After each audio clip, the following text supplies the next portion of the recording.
He knew that seat before the face. It was an impossible thought, a phantom limb of memory twitching in the autumn air.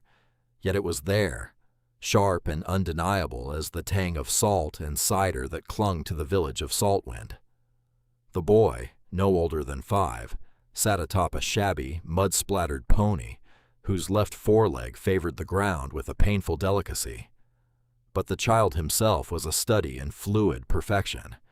His spine was straight, his small hands light on the reins, his weight settled deep in the worn, leather saddle, as if he had been born there. It was a Beaumont seat. It was the same innate, almost arrogant grace with which Alistair's own father had ridden, the same preternatural balance he saw in the mirror when he dressed for the hunt. It was his seat. The Duke of Blackwood, Alistair Beaumont, stood amidst a crowd of cheering fishermen and their families, a man utterly displaced. His polished boots were scuffed with dirt. His fine wool coat felt absurdly out of place against the coarse homespun of the villagers, and the carefully constructed emptiness of the last 5 years was cracking, fissures spreading through the ice that had encased his heart. He had come to this remote coastal town on the whisper of a lead from his investigator, a last, desperate cast into a sea of silence. He had been searching for a ghost, a woman named Genevieve. He had not expected to find a living, breathing piece of himself. The pony, against all odds, was winning. The boy did not whip or kick. He seemed to murmur to the creature, leaning with its stilted gait, becoming one with its struggle. They cleared the final jump, a low stack of hay bales, and cantered past the finish line, a length ahead of a stout girl on a well-fed cob. A ragged cheer went up from the crowd. The boy patted the pony's neck, his face alight with a joy so pure it was a physical blow to Alistair. Then the child turned, scanning the crowd for a familiar face, and the world stopped. The air solidified. The cheers became a distant ringing. The boy had his mother's delicate jawline and the warm olive tone of her skin, but the eyes were a direct theft from Alistair's own soul. They were the deep, stormy gray of the Blackwood sky in winter, flecked with the same startling silver. In that small, triumphant face, Alistair saw the ghost of his past and the undeniable proof of his monumental, life-altering failure. A woman moved from the edge of the crowd. Her gown was simple, faded blue wool, her hands bare and calloused, her glorious auburn hair pinned back in a severe, practical knot. But the way she moved, with a quiet dignity that even hardship could not erase, was unmistakable. It was Genevieve. She reached the boy, her hand stroking his hair, her smile a small, private thing meant only for him. She looked older, harder. The soft, questioning vulnerability that had once defined her was gone, replaced by a sharp, wary strength forged in a fire he had set. She had not seen him yet. He was just another stranger in the crowd, a tall, grim figure whose stillness was a rock in the flowing river of celebration. He watched as she knelt, murmuring something to the boy, her face softening with a love so fierce it radiated warmth. That love, he knew with a certainty that hollowed him out, should have been his to share. That child should have grown up within the walls of Blackwood, his laughter echoing in halls that had been silent for 5 agonizing years.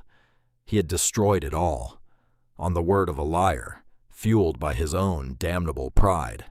5 years earlier, the silence in Blackwood Manor had been of a different sort. It was a heavy, oppressive thing, woven into the priceless tapestries and polished into the dark, gleaming wood of the furniture. It was the silence of unspoken words, of 2 people sharing a life, but not a single breath of true intimacy. Alistair, the 8th Duke of Blackwood, moved through his world with the detached precision of a clockwork automaton. His days were a litany of duties, tenants to manage, investments to review, political alliances to maintain. He had inherited the title, the lands, the crushing weight of expectation, and he bore it all with a stoic, unyielding resolve. He had believed that was enough. He had believed that was what a duke did. His wife, Genevieve, was meant to be the jewel in his ducal crown. He had chosen her for her beauty, her impeccable lineage, and a quiet grace he had mistaken for docility. He saw her at dinner, a vision in silk across the vast expanse of the mahogany table. He saw her at social functions, a perfect hostess on his arm. He saw her, but he never truly looked. He did not see the shadows under her eyes, or the way her smile never quite reached them. He did not notice the way she flinched from the cloying scent of the hothouse lilies that filled every room, a constant, funereal perfume. He had left the management of his household, and by extension his wife, to his cousin. Lord Julian Thorne was his closest living relative, a man of impeccable charm and seemingly unwavering loyalty. Julian was the brother Alistair never had, his confidant, his shadow. It was Julian who smoothly navigated the treacherous waters of society, Julian who assured him all was well at home, Julian who always had a plausible, soothing explanation for Genevieve's increasing melancholy. "She is merely delicate, Alistair," Julian would say, his voice a balm of reason. "A finely bred filly, unused to the pressures of being a duchess. She needs quiet and rest, not your worries." Alistair, drowning in estate papers and political correspondence, had accepted this. It was easier than confronting the cold, empty space in his own marriage bed, easier than admitting his own failure to connect with the woman who bore his name. Genevieve felt like a ghost, haunting the corridors of her own life. The manor was a gilded cage, its beauty a mockery of her unhappiness. The servants moved around her with a deference that felt like a wall of glass. She had tried, in the beginning, to reach Alistair, to talk of books or horses, or the simple dreams she still harbored. But he was always distracted, his mind on ledgers and grain prices. He would pat her hand, his touch impersonal, and murmur something about his duties. After a time, she had simply stopped trying. Her only solace was in the stables, in the company of the horses who asked for nothing but a gentle hand and a soft voice. The scent of hay and leather was a clean, honest thing that cut through the stifling perfume of the house. It was there she felt the first stirrings of a new life within her, a secret she held close, a tiny, flickering candle of hope in the suffocating darkness. But with it came a strange sickness, waves of nausea and dizziness that left her pale and weak. It was Julian who noticed. His concern was a silken trap. "My dear cousin," he said, his eyes full of false sympathy, "you look unwell. Perhaps we should have Dr. Albright examine you, for Alistair's sake. He worries so about the succession." The name of Dr. Albright should have been a warning. He was a society physician with a tarnished reputation, a man known for providing diagnoses of convenience. But Genevieve was too ill and too isolated to protest. She trusted, foolishly, in the bonds of family. The confrontation, when it came, was not a storm, but the slow, silent creep of a glacier. It happened in the library, a room that smelled of old paper and Alistair's cold disapproval. He stood before the massive stone fireplace, the flames casting flickering, demonic shadows on his face. Julian was there, a silent, sorrowful sentinel by the door. Alistair did not look at her. He stared into the fire as if the words he was about to speak were written in the embers. "Dr. Albright has given me his diagnosis," he began, his voice devoid of all emotion. "He speaks of a nervous affliction, a deep-seated hysteria of the feminine mind. He says it makes you unfit." Genevieve felt the blood drain from her face. "Unfit?" The word was a dry whisper. "To carry an heir," Alistair stated, the words like stones dropping into a well. "He says any child would likely inherit your instability." The lie was so monstrous, so audacious, she could not immediately process it. She thought of the tiny life growing inside her, the secret she had planned to share with him that very night, to finally break through his reserve. But he wasn't finished.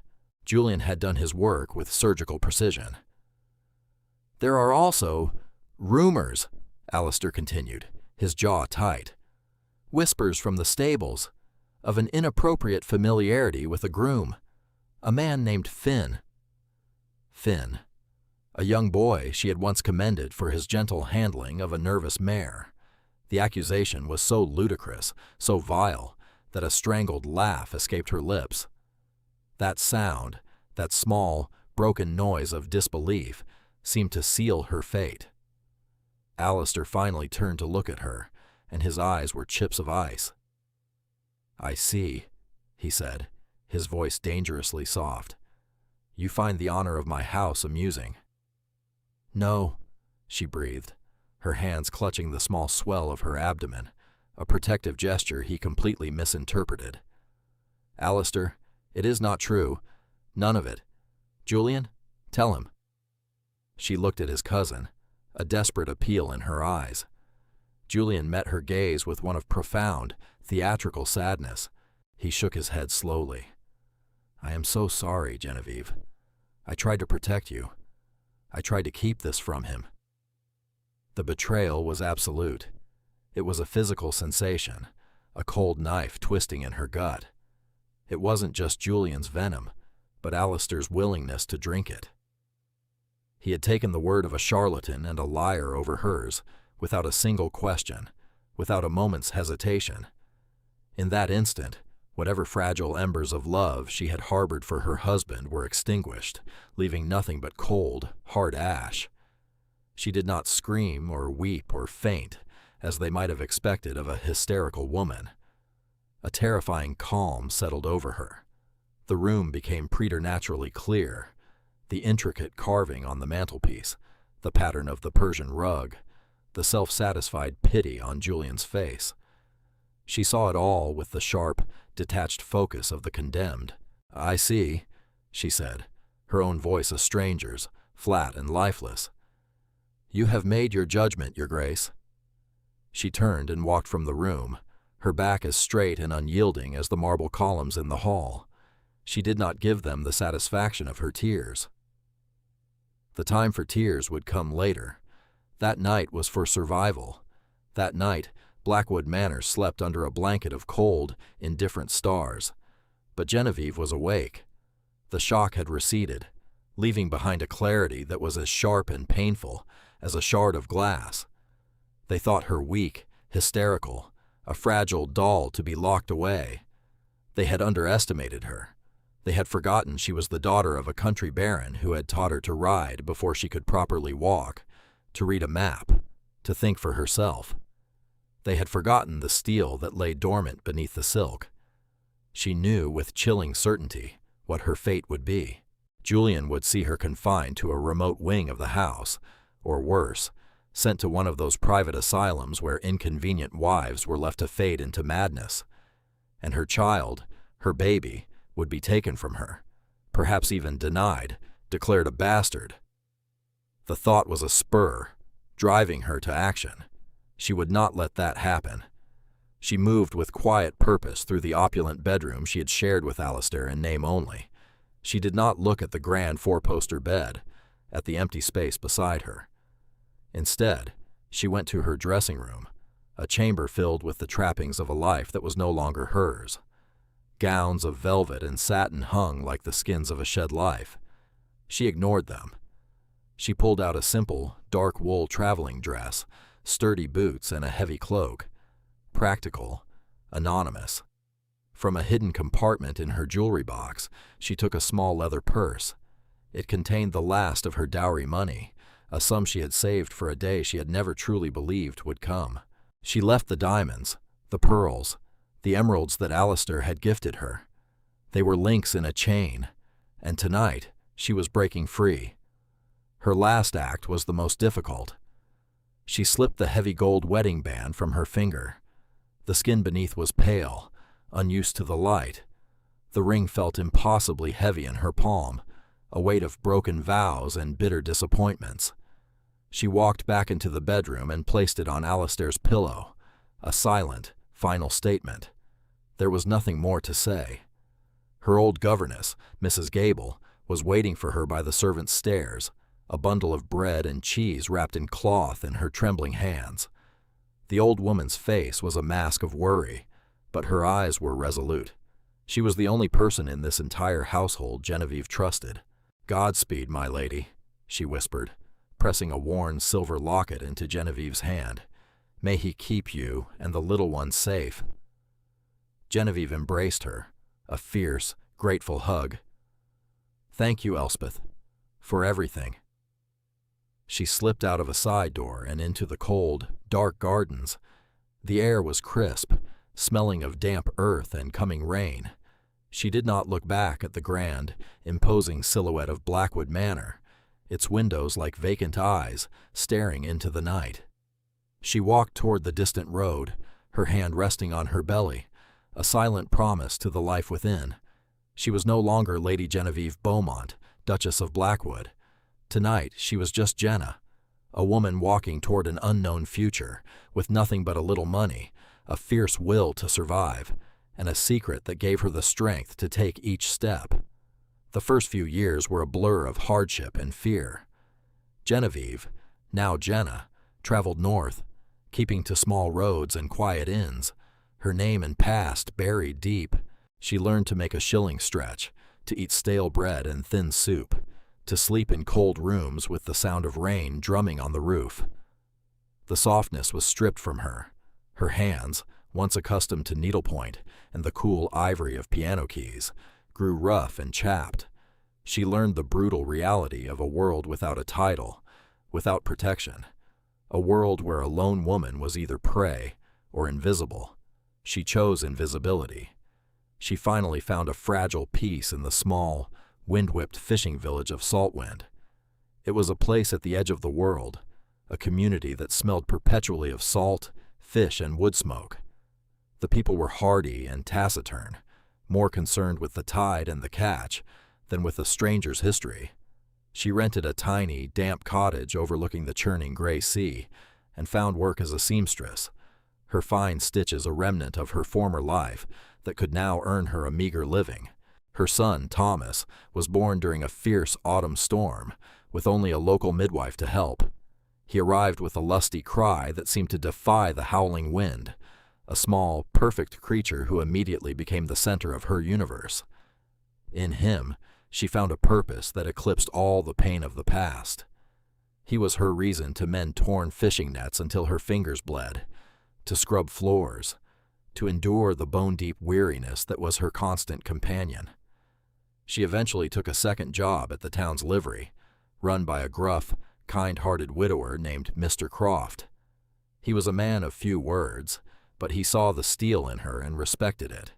He saw her gentle way with the horses, the same innate understanding she'd always possessed. He gave her work mending tack and grooming the animals, and in return for her help, he let Thomas play in the hayloft and learn to ride on an old, gentle mare. Life was hard, but it was honest.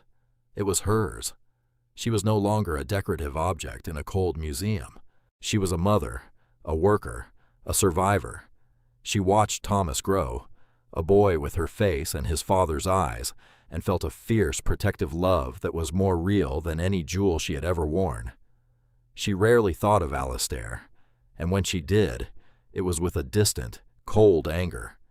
He was a man from another life, a ghost she had long since exorcised. Meanwhile, at Blackwood Manor, Alistair was living with a ghost of his own. Genevieve's absence was not a void, but a palpable presence. The silence she left behind was louder than any argument. It screamed at him from her empty chair at the dinner table, from the scent of lavender that still clung to her abandoned rooms, from the wedding ring he had found on his pillow, which now lay cold and heavy in a locked drawer of his desk. For the first year, pride and Julian's constant, soothing manipulations kept his regret at bay. Julian filled the silence with his own ambition, subtly positioning himself as Alistair's heir, the loyal cousin who had saved the ducal line from the taint of madness and scandal. He redecorated Genevieve's favorite drawing room, replacing her delicate pastels with heavy, masculine crimson and gold. He dismissed the servants who had been loyal to her, including old Mrs. Gable, pensioning her off to a distant cottage. But the poison of regret works slowly. Alistair found his wine tasted of ash. The thrill of a successful hunt felt hollow. The manor, once a symbol of his power and legacy, now felt like a mausoleum. He started to notice things, small inconsistencies he had been blind to before. He remembered that Finn, the accused stable hand, had been dismissed for drunkenness weeks before the alleged affair was to have taken place. He recalled the look on Genevieve's face in the library, not hysteria, but a profound, shattered calm. Doubt began as a tiny, insidious seed. One evening, while going through old estate records, he found a receipt for a large payment made from Julian's personal accounts to a Dr. Albright, dated 2 days before the man had ever set foot in Blackwood. The payment was disguised as a consultation fee, but the amount was astronomical. The seed of doubt sprouted, growing into a choking vine of suspicion. He began to watch Julian, not as a brother, but as an adversary. He saw the flicker of triumph in his cousin's eyes when he thought Alistair wasn't looking. He heard the subtle condescension in his voice. He saw the greedy way he looked at the Blackwood coat of arms. The Duke of Blackwood was a powerful man, and when his focus finally shifted, it was with formidable intensity. He hired a man named Fletcher, a former Bow Street runner with a reputation for discretion and tenacity. He gave him 2 tasks: find Dr. Albright and uncover the truth of his diagnosis, and find Genevieve. Fletcher was methodical. He tracked the disgraced doctor to a seedy boarding house in London, where the man was living in fear of his creditors. Under pressure, Albright confessed everything. He admitted Julian had paid him to invent the diagnosis of hysteria, feeding him lies about Genevieve's behavior and fabricating the entire story. He had the bank draft to prove it. The second task was harder. Genevieve had vanished. Fletcher spent years chasing whispers and rumors, following a cold trail up the length of the country. Finally, a chance remark from a disgruntled former servant of Blackwood, a maid who had been fond of Genevieve, mentioned her love for the sea. The search narrowed. A woman fitting her description, a quiet, reserved seamstress with a young son, had settled in a remote village called Saltwind. Alistair received the news in the same library where he had destroyed his life. Fletcher's report lay on the desk, each word a nail in the coffin of his ignorance. The confession from Albright, the financial records, the affidavits from other servants confirming Julian's campaign of lies. It was all there, a meticulous account of a betrayal so profound it stole his breath. He had not been merely mistaken.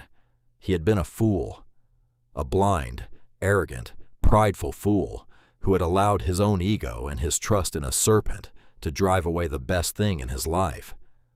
The rage he felt was a cold, clean fire, but it was directed as much at himself as at Julian.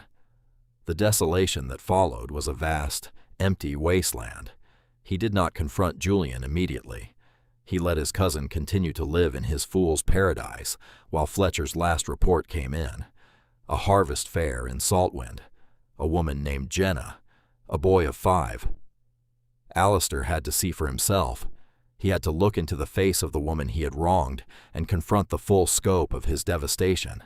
And so he found himself standing in the dirt of a village fair, the smell of fried dough in the air, watching a boy with his own eyes win a riding prize on a lame pony. The joy on his son's face, the protective love on Genevieve's, they were treasures he had thrown away. He moved through the crowd, his heart a leaden weight in his chest. Genevieve was packing a small basket, her back to him. The boy, Thomas, was stroking the pony's nose. Alistair stopped a few feet away, the space between them an impassable chasm of 5 lost years. "Genevieve," he said. The name was a rustle of dead leaves in the festive air. She froze, her hand hovering over a half-eaten apple. Slowly she straightened and turned.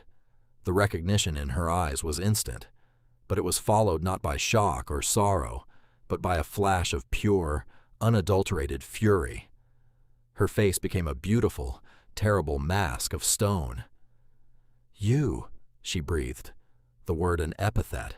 Thomas looked from his mother's face to the tall, sad-eyed stranger. Mama, who is that man? Genevieve put a protective arm around her son's shoulders, pulling him slightly behind her. He is no one, Thomas. A man who is lost. Her eyes, those beautiful eyes that had once looked at him with shy affection, were now filled with a contempt that scorched him. I am not lost, Alistair said, his voice raspy with emotion. I came here to find you. Genevieve, I know everything. About Julian, the doctor, the lies. He had expected this to be the key, the magic phrase that would unlock the door between them. He was wrong. A bitter, humorless smile touched her lips. You know now, she said, her voice dripping with 5 years of stored venom. How wonderful for you. Your great mind has finally pieced it all together. And what do you expect? That I should fall into your arms, weeping with gratitude that you have finally seen the truth that was standing in front of you all along? No, he said, shaking his head. I expect nothing. I deserve nothing. But the boy, he is my son. It was a statement of fact, an appeal to a bond that transcended their own broken one. But she would give him no quarter. He is my son, she corrected him, her voice like flint. I am the one who carried him, who bore him in a storm, who worked my fingers raw to feed him. I am the one who soothed his fevers and taught him his letters. Where were you, Your Grace? The formal title was a deliberate cruelty, a reminder of the station and the power he had used to cast her out. Each word was a perfectly aimed blow. I was a fool, he admitted, the words tasting like poison. I was blind. I let Julian poison my mind. I believed him over you, and it is a sin for which I will never forgive myself. But I am begging you, Genevieve, let me— Let you what? She interrupted, her eyes blazing. Take him away from me? Take him back to that cold, loveless mausoleum and raise him to be a man like you? A man who trusts a liar over his own wife? No, you will not have him. You lost that right 5 years ago in that library. Alistair felt his carefully constructed composure begin to crumble. He had come prepared for anger, but not for this impenetrable wall of ice. He saw not a wronged woman, but a warrior defending her territory, and he had no weapons to breach her defenses. Go back to your world, Your Grace, she said, her voice dropping to a low, dangerous command. You do not belong here. We do not need you. We were fine before you came, and we will be fine after you are gone. She took Thomas's hand, turned her back on him without another word, and walked away, disappearing into the fabric of the crowd. Alistair stood rooted to the spot, the cheerful sounds of the fair fading into a dull roar. He had found her, and he had lost her, all over again. The chasm between them was not just 5 years wide, it was a universe deep, and for the first time, the Duke of Blackwood understood the true meaning of despair. Any other man might have retreated, tail tucked between his legs, back to the comfort and power of his title. But the Alistair who stood in the dying light of the Saltwind Fair was not the same man who had presided over the library inquest 5 years prior. The hollowness of his life had carved something new into him, a desperate, unfamiliar humility. He would not run. He had run from the truth once before, and it had cost him everything. The next morning, the village of Saltwind awoke to a strange sight. The Duke of Blackwood, having dismissed his carriage and his valet, was seen negotiating with old widow Hemlock for the rental of her late husband's fishing cottage. It was a tiny, stone-built hovel that clung to the cliffside, constantly damp from the sea spray and smelling of salt and old rope. The Duke agreed to her price without haggling, his face grim and determined. The news spread through the village like wildfire. Genevieve heard it from Mr. Croft at the livery. The toff's taken the Hemlock cottage, he grunted, polishing a piece of brass harness. Seems he means to stay. He glanced at her, his weathered face unreadable. You want me to run him out of town, Jenna? You just say the word. The fishermen owe me a favor or two. She paused, her hand stroking the neck of the lame pony, Balthazar, who was now a permanent resident of the stable. "No, Mr. Croft. Let him stay. Let him enjoy the sea air." Her voice was calm, but inside, a storm was raging. His presence was an intrusion, a constant, painful reminder of a life she had fought so hard to escape. What did he hope to achieve by playing the penitent in a fisherman's shack? Alistair did not try to approach her again. He seemed to understand that words were useless. Instead, he began a silent, one-man siege. He lived in the cottage, enduring its discomforts without complaint. He was seen walking the cliff paths for hours, a solitary figure staring out at the unforgiving sea, his fine clothes quickly becoming worn and salt-stained. He was a duke living as a hermit, and his penance was a public spectacle, whether he intended it to be or not. A week after his arrival, his solicitor arrived from London. The man, flustered and horrified by his client's new lodgings, delivered a thick oilskin packet. The next day, Alistair approached Mr. Croft at the livery. He did not ask to see Genevieve. "Mr. Croft," he began, his voice formal, "I know you are a friend to Jenna. I would ask you to hold this for her. It contains evidence, proof of what I told her. I ask that you give it to her, but only if and when she chooses to ask for it. I will not force it upon her." He placed the packet into the old man's hands and walked away. Croft looked at the heavy, sealed bundle, then at the Duke's retreating back. He grunted, a sound of grudging respect, and tucked the packet away in his office. Alistair's atonement was not in grand gestures, but in small, almost invisible acts of service. A late autumn gale tore several shingles from the livery roof. 2 days later, a builder from the next town over arrived with the finest Welsh slate, claiming an anonymous benefactor had paid for the entire roof to be replaced. Mr. Croft knew who it was. He said nothing to Genevieve, but he watched the Duke with new eyes. Thomas was fascinated by the sad man who lived on the cliffs. Children lacked the bitter memory of adults. He saw only a lonely figure who skipped stones with a surprisingly expert hand. One afternoon, drawn by a curiosity his mother had forbidden him to indulge, Thomas slipped away and approached Alistair on the shingle beach. "Can you teach me how to do that?" the boy asked, his voice clear and piping.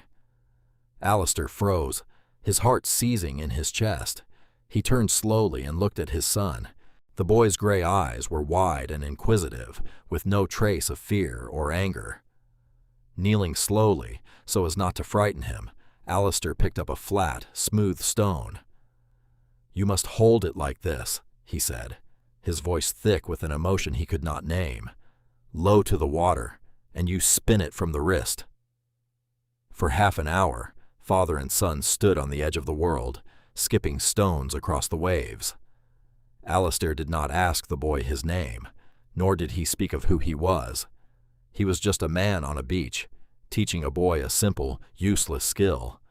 It was the most profound moment of his life. Genevieve, frantic with worry when she discovered Thomas missing, had tracked him to the beach.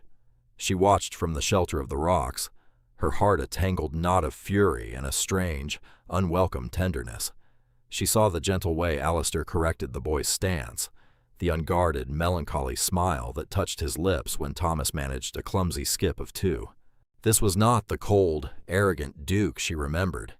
This was a man hollowed out by regret, his pride stripped away by the relentless sea. Her armor, so carefully constructed over 5 years, began to crack. That evening, she went to Mr. Croft. "I'll take that packet now," she said quietly. Back in her cottage, with the sound of the tide hissing on the shore, she broke the seal. Inside was a meticulous collection of documents. Dr. Albright's signed and witnessed confession, detailing every sordid step of Julian's conspiracy. Bank records showing the payments, sworn affidavits from half a dozen Blackwood servants, testifying to Julian's campaign of whispers and lies against her. And finally, a clipped article from a London newspaper, dated just a week ago. It detailed the swift, quiet, and utter ruin of Lord Julian Thorne. He had been formally disinherited, charged with fraud, and was facing exile and financial ruin. Alistair had not just uncovered the truth, he had acted on it. He had destroyed the man who had destroyed them. She read the documents again and again, the paper rattling in her trembling hands. The sheer, calculated malice of Julian's betrayal was breathtaking, but more powerful was the undeniable proof of Alistair's exhaustive efforts to undo the damage. This wasn't a whim. This was a crusade. He had torn down his own cousin, risked scandal, and pursued the truth with a relentless determination. And he had done it all before coming to her, not as a bargaining chip, but as a fact. She wept.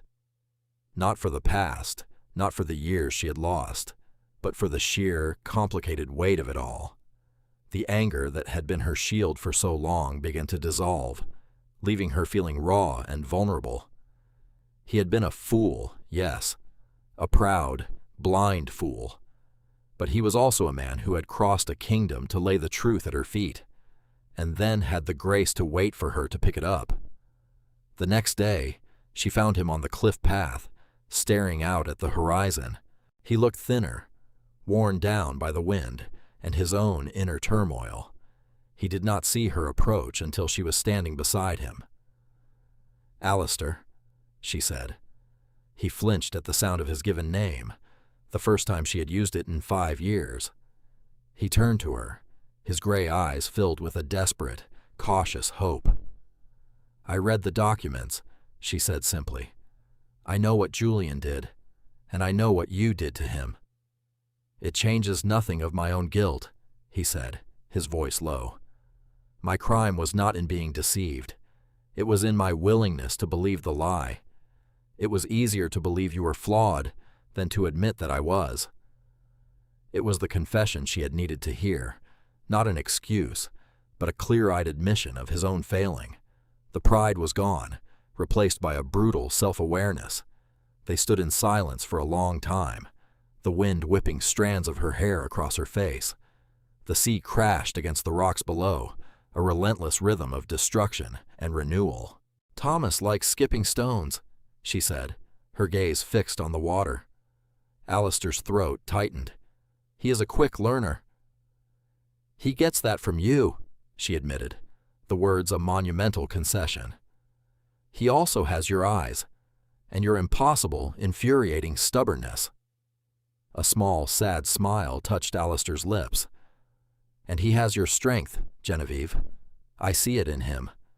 The strength I was too blind to see in you." She finally turned to look at him, her eyes searching his. "What do you want, Alistair? What is the purpose of this exile?" "I want a chance," he said, his voice raw with sincerity. "Not to erase the past. God knows we can never do that. But to build something new, to be a father to my son. And if you could ever find it in your heart, to be a husband to my wife, not a duke to his duchess, but a man to a woman he wronged, but has never, ever stopped loving." The confession hung in the air between them, as real and fragile as sea mist. Forgiveness was not a simple act, not a switch to be flipped. It was a journey, and she knew in that moment that she was willing to take the first step. "If we do this," she said slowly, her voice gaining strength with each word, "it will be on my terms. Thomas will not be hidden away. The world will know who he is and why he was born here. Your world will learn the truth of what happened to me. I will not return to Blackwood as a forgiven wife. I will return as its mistress, your equal in all things. My word will be law, same as yours." He did not hesitate. "Done. Mr. Croft will be given a pension that will allow him to live in comfort for the rest of his days. He was loyal when my own family was not." "Of course." "And one more thing," she said, a faint, wry smile touching her lips for the first time. "Balthazar comes with us, the lame pony. He is Thomas's prize, and he will have the finest stall in the Blackwood stables." Alistair looked at her, at the formidable, brilliant, resilient woman she had become, and for the first time in 5 years, he felt the ice around his heart truly begin to melt. A real smile, one of genuine warmth and relief, lit his face, making him look years younger. "Genevieve," he said, his voice breaking slightly, "I would stable a herd of lame ponies in the grand ballroom if it would please you." Their return to society was not the scandal Julian had once engineered. It was a quiet triumph. The Duke and Duchess of Blackwood returned with their long-lost son and heir, and the carefully circulated story, one of a wife's illness, a malicious cousin's treachery, and a duke's tireless search, painted them as figures of tragic romance. Genevieve, with Alistair's unwavering support, became a force to be reckoned with. She established a charitable foundation, using her fortune and influence to aid women who had been wronged or cast out by society, giving them the second chance she had fought so hard to make for herself. Blackwood Manor was transformed. The heavy, oppressive draperies were replaced with light, airy fabrics. The scent of hothouse lilies was banished, replaced by the fresh smells of beeswax and the wildflowers Genevieve arranged herself. Laughter, a sound that had been absent for years, now echoed in the halls. Thomas's bright, childish peals, and the quieter, deeper sound of his parents' shared joy. The final, symbolic peace did not come in a grand ballroom or a state dinner. It came on a crisp, autumn afternoon, almost a year to the day after the Saltwind Fair. The three of them were in the stables, a place that had once been a source of lies and pain, and had now become their sanctuary. The air was rich with the scent of hay and horse, a clean, honest smell. Alistair, his ducal coat shed in favor of his shirt sleeves, worked alongside Genevieve and Thomas, grooming Balthazar. The little pony, his limp barely noticeable now thanks to the expert care of the Blackwood farrier, stood patiently, nuzzling Thomas's pocket for a stray carrot. Alistair watched as Genevieve showed their son how to use the currycomb, her hands, no longer calloused but still strong and capable, guiding his. Her face was relaxed, her smile easy and genuine. She looked up and caught his eye over the pony's back. In her gaze, he saw not the ghost of a painful past, but the promise of a hard-won, authentic future. It was a look of partnership, of shared strength, of a love that had been broken and reforged in fire, emerging stronger and more precious than before. He reached across, his hand covering hers and Thomas's on the pony's flank. A family, whole and healed. The silence between them was no longer an oppressive weight, but a comfortable, shared peace. They had found their way home,